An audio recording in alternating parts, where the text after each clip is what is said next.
Doctor Shrimati Priya Kunal काळे. तुमच्यासाठी प्रश्न पहिला. तुमचे पूर्ण नाव काय?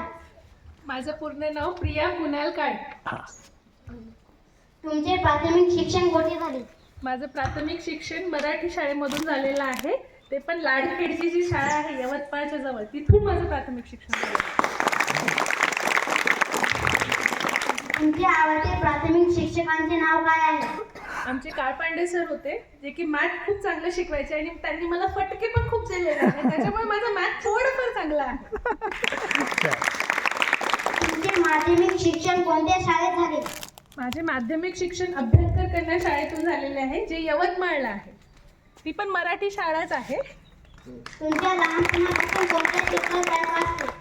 मला पोलीसमध्ये जायचं होतं, बघा कारण की माझे पप्पा PI होते, पोलीसमध्ये होते, साहेब होते, म्हणून लहानपणापासून मी त्यांनाच बघत होते. तो युनिफॉर्म, ते काठी हातातली, आणि माझ्या पप्पाला बघून ना बरेच लोक खूप घाबरायचे, कारण की ते पोलीसमध्ये होते ना. पोलीसवाल्याला तर सगळे आपण घाबरतो ना, त्यामुळे मला असं वाटायचं की मी पण पोलीसमध्ये जाईल, मलाही लोक घाबरतील. पण माझे पप्पा म्हणले नाही, तिकडे जाण्यापेक्षा तू डॉक्टर जर झालीस तर मला खूप आवडेल. मग मी माझ्या पप्पांची इच्छा पूर्ण केली, म्हणून मी इकडे आले, डॉक्टर फील्डमध्ये आले. तुमचे बालपणीचे ध्येय पूर्ण झाले का?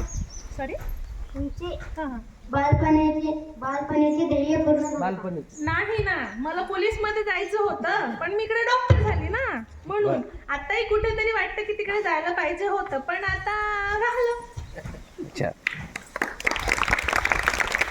तुमच्या जीवनातील आनंदाचा सर्वात मोठा क्षण कोणता?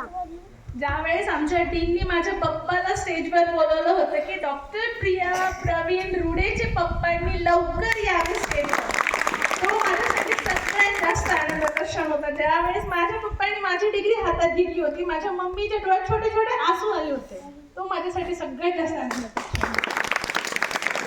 कुठेतरी मनात लागणारी खंत कोणती आहे, व्यवसाय किंवा शिक्षणाबाबत? एकच आहे की ते पोलीसमध्ये, ते मी जे म्हणताय तिकडे जायचं होतं, पण ते मी गेली नाही, ते शिक्षणामध्येच, त्याच्यामुळे थोडं ते राहून गेलं. आपले ध्येय किंवा आयुष्यात काहीतरी बनायचे असल्यास कोणती काळजी घ्यावी? सगळ्यात जास्त काळजी ते ही घ्यायला पाहिजे की अभ्यास हा पहिल्या वर्गापासून करायला पाहिजे. सगळ्यात म्हणजे काही असो, रोज काही ना काहीतरी थोडंफार स्टडी करायला पाहिजे.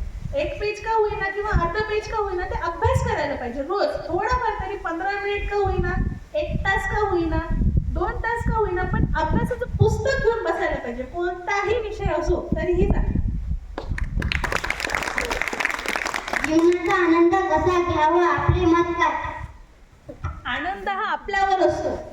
आता मी डॉक्टर झाली, मी दात बघते सगळ्यांचे, तर मला आता त्याच्यात पण आनंद आहे. नाहीये म्हणून नाही, मला ते पण आवडतं, पण जास्तीत जास्त तुम्ही कशामध्ये आनंदी आहात ते तुम्हाला शोधायला पाहिजे.